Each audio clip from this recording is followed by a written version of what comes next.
Okay, so here's chapter 5.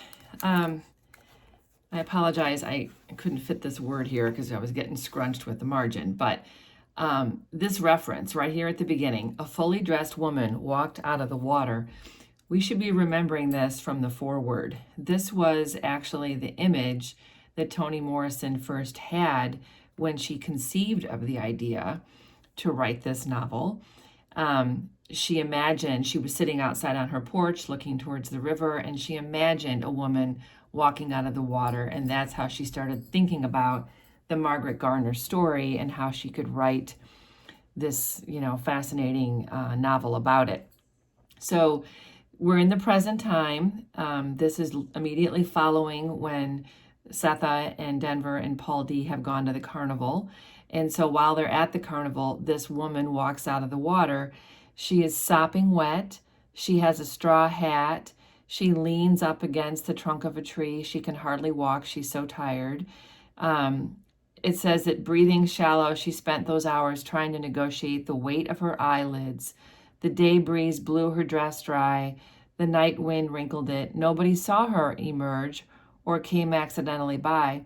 If they had, chances are they would have hesitated before approaching her, not because she was wet or dozing or had what sounded like asthma, but because amid all that, she was smiling. So here's this mysterious person. These are quiz questions. I can see teachers asking you to describe the person coming out of the water. She's very delicate looking. She's very weak. She has this breathing that sounds like she's sick, but she's smiling. It goes on to say that it took her the whole next morning to lift herself from the ground and make her way through the woods, past a giant temple of boxwood. So remember, this is where Denver plays, to the field, and then to the yard of the slate gray house. Exhausted again, she sat down on the first handy place, a stump not far from the steps of 124. By then, keeping her eyes open was less of an effort. She could manage it for 2 full minutes or more. Her neck, its circumference no wider than a parlor service saucer. So it's like a little saucer for like a cup of tea, kept bending, and her chin brushed the bit of lace edging her dress. So she has this very thin neck. So it goes on to talk about women who drink champagne, like women who drink too much, but who are proper ladies and might sort of nod off like this. But they don't look like this woman. This woman has skin that is new, has no lines in it. It's smooth. Even the knuckles of her hands have this new skin. So it's like baby skin, like no wrinkles, no weathering, nothing. So this is all happening like the day before, throughout the night. No one knows that she's come out of the river. But by this point now, she's sitting out in front of 124. And by late afternoon, when the carnival was over and the Negroes were hitching rides home, this is when Sethe and Paul D in Denver are coming home. And as they round the corner, they see this woman. They also recognize that the dog is nowhere to be seen, and they expect the dog would be out front. And Denver says, "What is that?" And they look for a good reason. So Denver could not immediately account for the moment she got so close enough to see the face. Sethe's bladder filled to capacity. So as they get close, so curious about this woman, all of a sudden Sethe has to pee, like so suddenly. And she says, "Oh, excuse me." And she runs around to the back of 124. She's heading for the outhouse, not since she was a baby girl, being cared for by the 8-year-old girl who pointed out her mother to her, had she had an emergency that unmanageable. But she never made it to the outhouse. Right in front of its door, she had to lift her skirts, and she just peed forever. She just peed and peed and peed. And we have a reference here that she remembers when Denver was born. This is one of our only few small flashbacks in this chapter. When Denver was born and she gave birth to Denver in a canoe, and with the white girl Amy helping her, her water broke. So this is what happens before you have a baby, is all that amniotic fluid comes out, and she remembers it was like that she's peeing so much that she feels like it's when her water broke when she had Denver. So she tidied herself up, and she runs back around the porch, and no one is there. All of them have gone inside, Paul D. and Denver and this woman, and they're standing before her, watching her drink cup after cup of water. So this is weird. You should notice this. This water breaking, the woman comes out of the water. We have references to childbirth, to being a child yourself. When you can't hold your pee, you have to go so bad. And now this woman is drinking. So yes, this is symbolic. We're supposed to recognize this as unusual and having a deeper meaning. You know, just childbirth alone, honestly, was probably enough to just hang on to for a moment. So Denver fills the cup 4 times. She keeps giving her this water. She keeps drinking. And Sethe finally says, "Are you from around here?" And the woman shakes her head no. She takes off her shoes. She pulled her dress up to the knees and rolled down her stockings. When the hosiery was tucked into the shoes, Sethe saw that her feet were like her hands, soft and new. So these details matter. She must have hitched a wagon ride, thought Sethe. Probably one of those West Virginia girls looking for something to beat a life of tobacco and sorghum. And Sethe picks up her shoes, and Paul D. says, "What is your name?" And she says, "Beloved." Okay, so I think by this point we have figured out that this is the ghost coming to life. Her name is Beloved. That's exactly what was engraved on the headstone. These references to childbirth, to skin like a baby, to coming from the water, like a baby would come from the water. All these things indicate that this ghost is having like a rebirth, and here she is.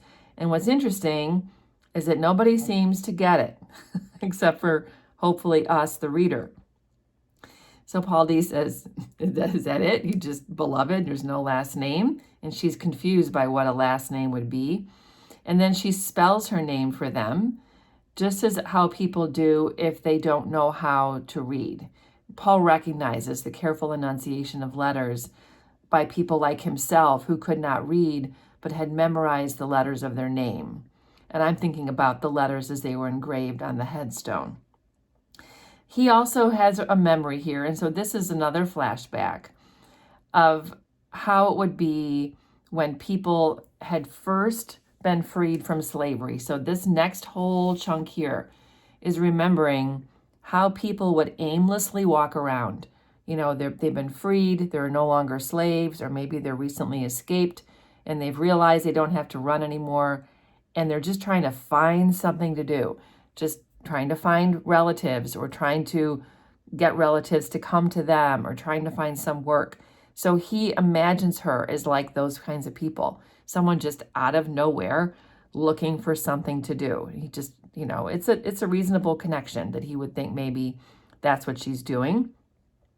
So he doesn't press her for any details about her past because he's remembering how it was for people when they were first freed from slavery. He figures if she wanted them to know and was strong enough to get through the telling, she would. What occupied them at the moment was what it might be that she needed. So underneath the major question, each harbored another. Paul D. wondered at the newness of her shoes, like they haven't hardly been walked in. Sethe was deeply touched by her sweet name, and remembrance of the glittering headstone made her feel especially kindly toward her. Well, doesn't she realize maybe it's the ghost? It's interesting to me, they all accept that there's a ghost in the house and that the ghost is the dead baby, Beloved. And here's this person who's so unusual, and they don't make the connection. However, perhaps Denver does. Denver, however, was shaking. She looked at this sleepy beauty and she wanted more. So remember how much Denver misses the ghost now that Paul D. has frightened it away, and how lonely Denver has been the whole time she's been growing up without a sibling. So Sethe hangs her head on a peg and turns towards the girl, and she says, "That's a pretty name, Beloved. Take off your hat. Why don't you all make us something? We just got back from the carnival over in Cincinnati. Everything in there is something to see." So they're just like making conversation. And sitting straight up in the chair, Beloved has fallen asleep. So Paul D. sort of shakes her gently. "Do you want to lay down for a spell?" So she opens her eyes and stands up on her soft new feet. and she slowly goes into the keeping room and falls asleep on baby Suggs's bed immediately. Denver takes off her hat. She puts the quilt with the 2 squares of orange over her feet, and she's breathing like a steam engine. So this woman is sick with something. And Paul D and Sethe and Denver try to figure out what she might be sick with. So Paul D says maybe it's croup, and Denver says, is she feverish? No, she's cold. Well, fever goes from hot to cold. Could have cholera. So they're just trying to figure out, like, she drank so much water, maybe that's a sign of cholera.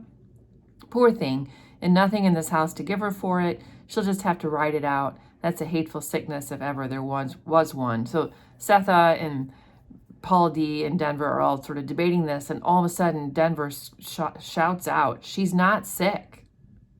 So Denver seems to have this close connection with her all of a sudden.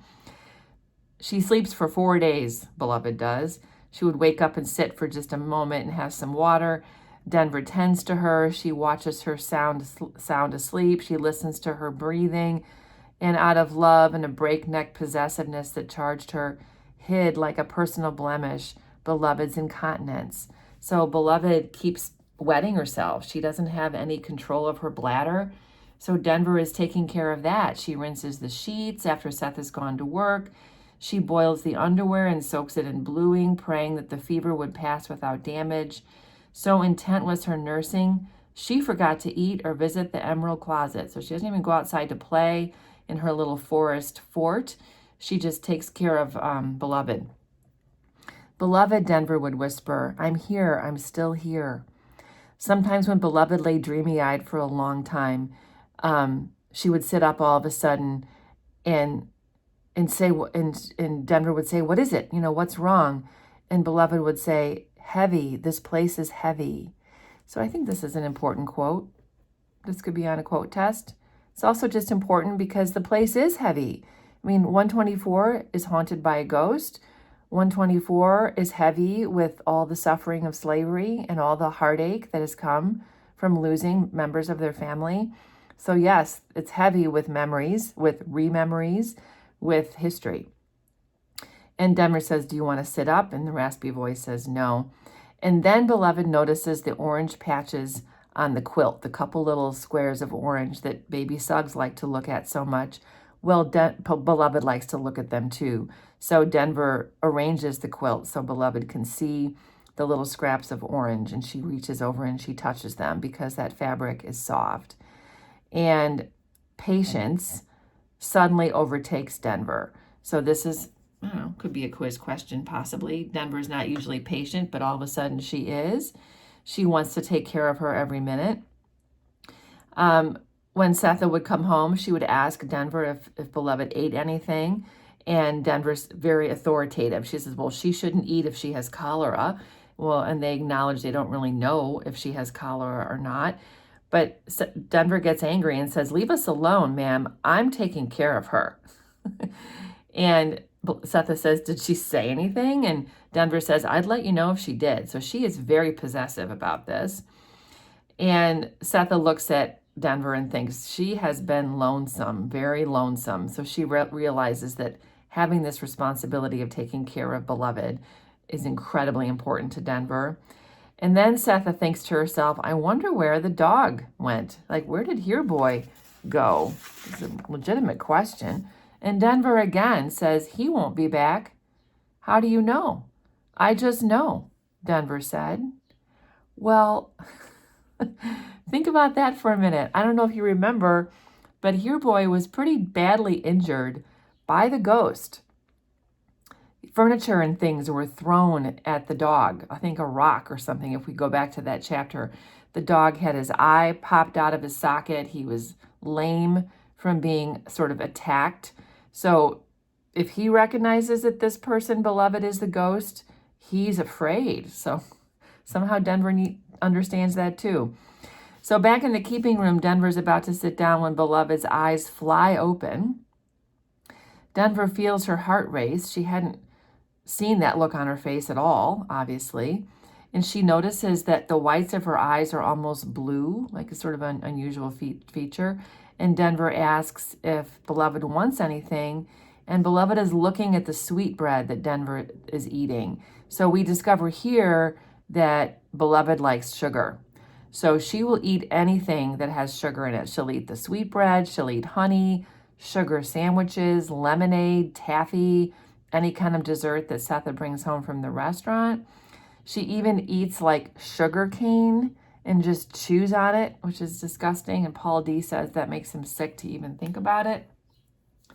So Sethe believed that she's eating sugar because it's what her body needs after an illness for quick strength. But it was a need that went on and on into glowing health because Beloved didn't go anywhere. There didn't seem any place for her to go. She didn't mention one or have much of an idea of what she was doing in that part of the country or where she had been, so she has no idea how she got there. They believed the fever had caused her memory to fail, just as it kept her slow moving. So Sethe in particular, keeps coming up with logical explanations for her behavior and her presence, when really the most logical explanation, in my opinion, is that she's the ghost. Whatever. She's about 19 or 20 is how she appears to be. She's slender, but she moves like she's heavy. So she has this ironic sort of, slowness, but she also looks very young. So she's clearly, suffering something. And Paul, of course, is the practical one. He's like, you just going to feed her? You're going to keep her? Like, we don't have extra money to be feeding another mouthful. And she's like, Denver seems to like her. She's no real trouble. I think we'll let her stay until her breath is better, till she doesn't sound like she's so congested. And Paul D's like, something's weird about her. Something's funny about that girl. And Sethe presses him like, how? What's funny about her? And Paul says, well, she acts sick and she sounds sick, but she doesn't look sick. She has good skin, bright eyes, and she's strong as a bull. And Sethe says, like, she's not strong. She can hardly walk without holding on to something.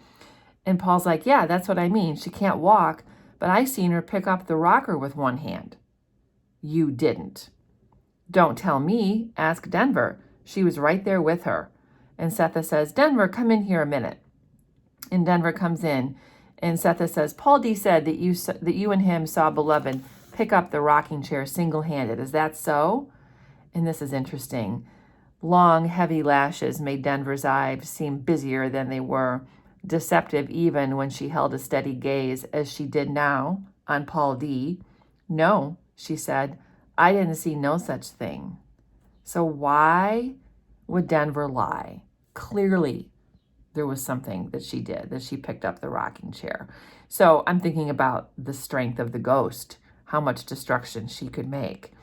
Paul D frowns but says nothing, so he's not going to get in an argument or, yes, you did, no, you didn't kind of thing with Denver, because he's trying to preserve that relationship. So that's pretty much the end here of chapter 5. The ghost has emerged as in a human form, and I think it's just important to pick up these details, to notice some of these early qualities of her, the way she's so sleepy, how she came out of the water, how she drank so much water, how Sethe had to pee so much when she first saw her. Just lots of strange things happening once Beloved shows up at the house.